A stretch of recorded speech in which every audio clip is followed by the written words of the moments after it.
This video that you're about to watch is a cold call audit from one of our contractors who's cold calling real estate professionals in our agency, selling them our AI services. Now, I chose this specific cold caller in this specific call to show you that even with a thick Russian accent, the cold caller was still able to book a meeting on his first day. He actually booked 3 meetings on his first day. And that's what we do in my agency. One of the client acquisition channels that we have right now is hiring cold callers. Right now we have about 10. We're going to scale to 50, giving them the right framework, the right scripts, and having them just dial away. This is also the same protocols that we implement in my consulting agency, helping other agency owners implement these same cold callers and the same infrastructure within their business. So I hope you find this video valuable. If you are an AI agency and you've considered doing cold calling, I highly recommend it. It is very effective, right? If you have the right frameworks, the right offer, and of course, the right scripts and the right person calling. So I hope you find this video valuable. Consider subscribing, and I'll see you in the next one. It's going to be really insightful because you can look at and listen to someone else's mistakes before you even do yours. So let's go ahead and play this. We're going to listen to it first, and then we're going to go ahead and audit it. And by the way, I put it at 1.5 speed so that we can make it a little bit faster. Yes, I'm not speaking. Hey, Conrad, it's Philip from MadParrotAI. I came across your Google My Business, and I was wondering if you could possibly help me out for a moment, if you're not opposed to that. Okay, how would you like me to help you? Yeah, I'm calling a few agents in the area just if maybe I could possibly help them. We work directly, like I said, with real estate professionals, and we implement AI infrastructure in their business to help them with their lead conversion, streamline follow-ups, and eliminate their backend chaos. Are you currently or maybe using any AI tools, or is that something even you're considering? Yeah, I mean, I have AI system in my CRM. Practically just the leads and the leads involved. It tells me who's there, how long they've been on the system, and they get like text messages, and if there's I totally understand, because most of people don't understand why, but like I said, you will understand. Often what we see is that a lot of real estate agents are just burning out because they want to do everything themselves, or what they end up with is just leads that go nowhere. If I may ask, maybe, do you need any kind of other infrastructure in your business, or are you happy with what you have at the moment? Yeah, I mean, business is always implementing all the time. Okay. The AI tool you're referring to, where is that like a CRM to manage that? What is it? Yeah, it's more than a CRM. It depends. We have different options for our clients, but they're voice agents, VAs, full CRMs with workflows, SMS and automations, lead scoring, and what I also love is filtering. Okay. And, would you be maybe opposed that I don't waste your time and ramble for who knows how many minutes more? If you like to see what this is all about, maybe to book in a call just to see if this makes sense for us and you. Okay, yeah, we can do that. Next week is going to be a little bit rough. It would have to be the following week, because I'm going to be on a road trip as of tomorrow. Okay, let me just see. So next week, like maybe if you're on a road trip, you'll be jet lagged or something. Or how about next week, maybe on the 11th or 6th on Wednesday? You'd have to be on the 8th. It'd have to be the 11th will work perfect, because I already been back. Oh, if we do Monday the 11th will be Monday the 11th. Okay, Monday the 11th. And what time is? Let me just see the slots. The slots that are available at the moment are from 9 a.m. to 12 p.m. We could do 12. Okay, now so Monday, August 11th, 12 p.m. That's correct. So is that okay? Yeah, that's good. That's good for me. Okay, that's it. Thank you so much. Have fun on your trip, and we look forward to see if we can possibly help you. Absolutely, I appreciate the call. Cheers, mate. Bye. All right, so that was the call. Okay, you guys saw Malaki, Joanna. I think even as ladies, I think you guys can. I think by default, ladies are just better speaking on the phone, or they get perceived better on the phone, right? Just because ladies are soft spoken. But it's as simple as that. Now he might have had to call a few people before he got someone to answer, but the idea is we have something and we're just like, hey, we have this thing. I think it can help you. You want to learn more? If yes, we elaborate and book a call. If no, then we just move on to the next person. Okay. So I'm gonna go back and play it now again. And we're gonna break this down individually. Okay. We're gonna break it down piece by piece. Yes, Kamala speaking. Hey, Conrad, it's Philip from MadParrotAI. I came across your Google My Business and I was wondering if you could possibly help me out for a moment. So this question is good because it tells you like, okay, what can I help you with, right? So this question is good. I wouldn't use it on every single call. I would test it, right? But this is a good question. Can you please help me out? Everyone wants to be helpful. So here's what he responds. If you're not opposed to that. Okay, how would you like me to answer? Yeah, Okay, so this is important. He said, how would you like me to help you? I think the way you transitioned the conversation was not the best, Philip, because you just asked him for help. He said, how can I help you? And then you went directly into the pitch without, you could still pitch it, but like make it be correlated to you asking him for help, right?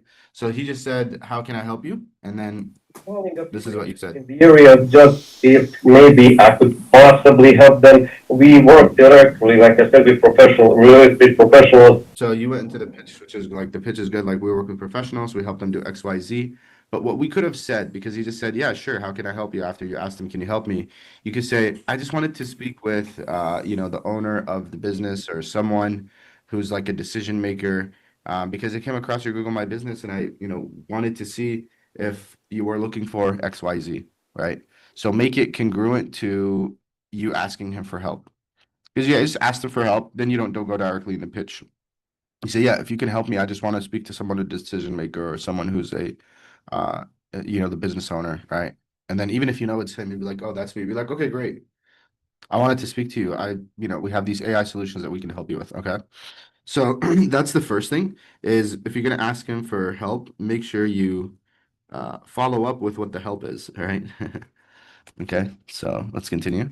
And we implement AI infrastructure in their business to help them with their lead conversion, streamline follow-ups, and eliminate their backend chaos. Are you currently or maybe using any AI tools, or is that something even you're considering?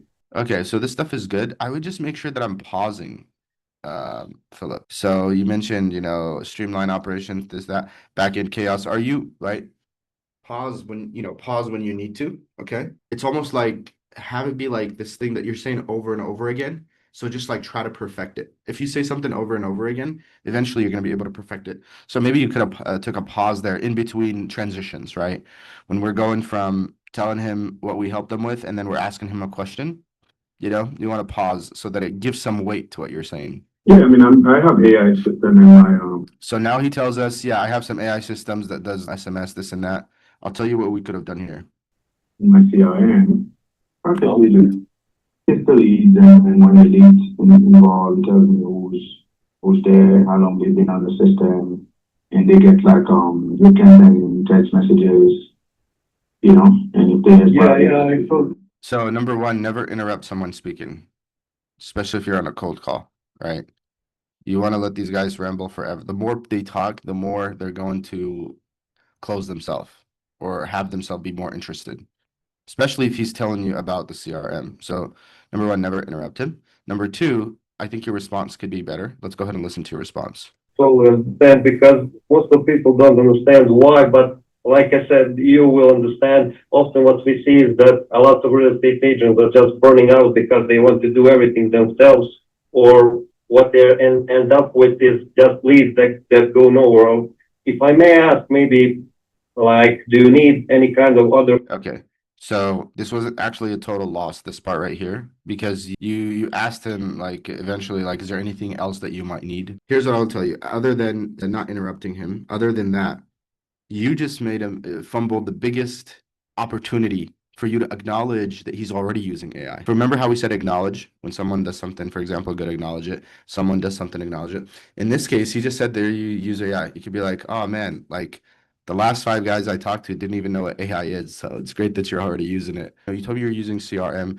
Do you have lead scoring, lead nurturing? Do you have an AI voice agent that can answer the call 24/7? Do you have a combination of VAs and AIs that can do this and that? You could ask him like that, get him more interested, right? So you just told him like, dude, you're last 5 people didn't do nothing.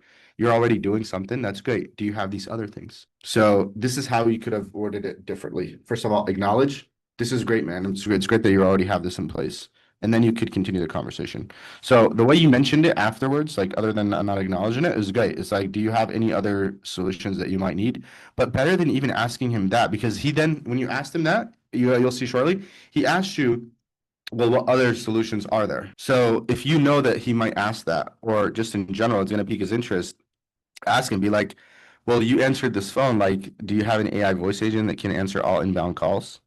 No, I don't. Oh man, you need this. Imagine never having to answer your phone again, only when you decide to, right? Have a voice agent that answers it 24/7. And if it's an important call, it can route it to you right away and you can pick up.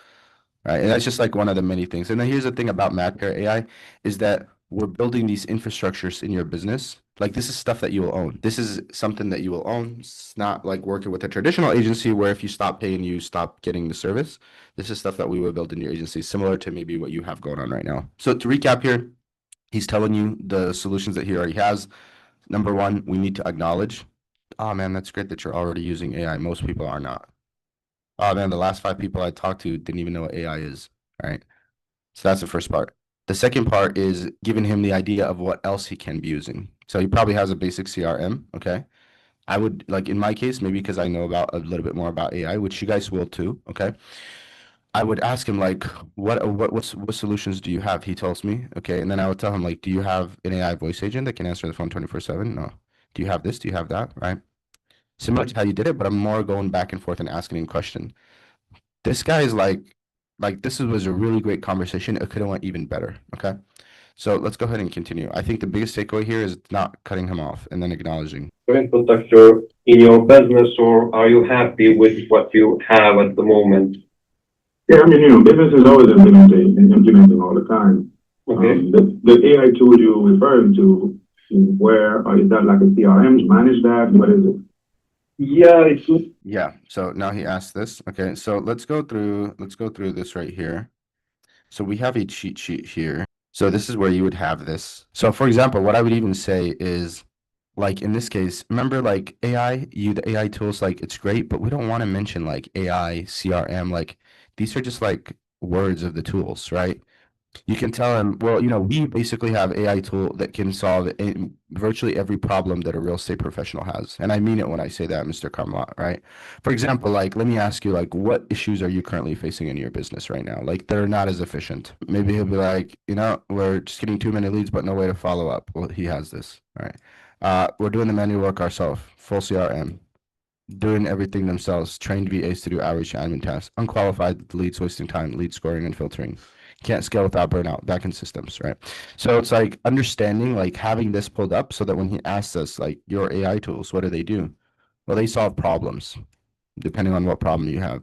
Can you tell me, like, what is it that you're facing that's inefficient right now, right?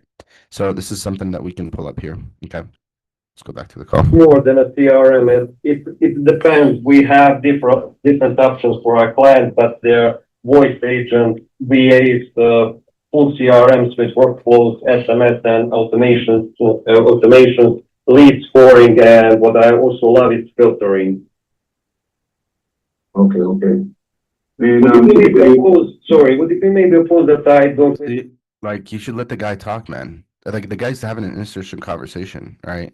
I don't know what he was gonna say, but we wrapped up the call and told him to book a call. We should let him speak. I was really curious to see, maybe he might have been asking more questions, maybe this, maybe that, right? The time and ramble for who knows how many minutes more. If you like to see what this is all about, maybe to book in a call just to see if this makes sense for us and you. Okay, yeah, we can do that. Next week is going to be a little bit rough. It would have to be the following week. Okay, so a couple of things here when you're booking the call. First of all, number one, he doesn't know if it's a Zoom call or if it's a phone call. So, I mean, I don't even know if it's a Zoom call or a phone call. So when you book this in on the calendar, Philip? Yeah, Philip, on the calendar, like there- Sumi Yeah. showed us. Yeah, so we should let him know, like, so a couple of things. You should say, you want to book a call? This will be a 15-minute Zoom call with our founder, MJ. He's going to be able to share his screen and walk you through everything that it is that we can help you with. That's better because in his end, he doesn't know like if it's a Zoom call, if it's a phone call. And I know this because for the cold callers that we're doing for the consulting agency, the same thing happens. They don't show up to the call because they weren't aware that that this was actually going to be a phone call. Excuse me, a Zoom call. Okay. So I would make sure I mention that, right? So whenever you guys book a call, this will be a 15-minute call with MJ, our founder. He's going to be able to break everything down for you in more detail and share his screen and answer any questions that you have. Okay. So that's how we book that call. So next week, like maybe if you're on a road trip, maybe your feedback like or something. Or how about next week, maybe on the 11th or so, sorry, 6th on Wednesday? It would have to be on the 8th. Like, it have to be the 11th will work perfect because I already been back. Oh, If it was Monday the 11th will be Monday the 11th. Okay, Monday the 11th. And what time is, let me just see the slots that are available at the moment. So you don't even have to say the slots. You can say, I have availability from this time to this time. When you say it's like slots, it means like it's like I'm just another person. You can say we have availability at this time and this time. From 9 a.m. to 12 p.m. Yeah, we can do that. Okay, now so Monday, August 11th, 12 p.m. Okay, so here there's a few things. I think how you ended the call could be said better, but then also just make sure, okay, just to double check, your email is carmelot@abchousing.com. Is that the correct email? So is that okay? Yeah, that's good. That's good for me. Okay, that's So here it'll be like, okay, great. Well, all right, Carmelot, you should get an email conversation in the next 3 minutes.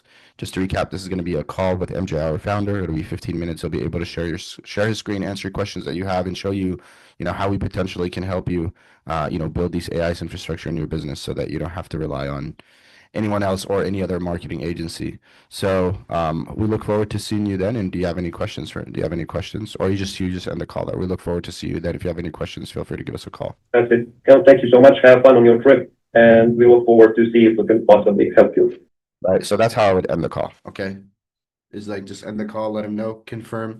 Great. So we're booked in for this date at this date. It's going to be with MJ. He's going to do this and this and this. And we look forward to seeing you on the call. Okay. That is the audit for the first call. Okay. We're going to audit the second call. Before we do, what did you think about that, Malaki? Joanna? What you guys' thoughts Yes. or feedback?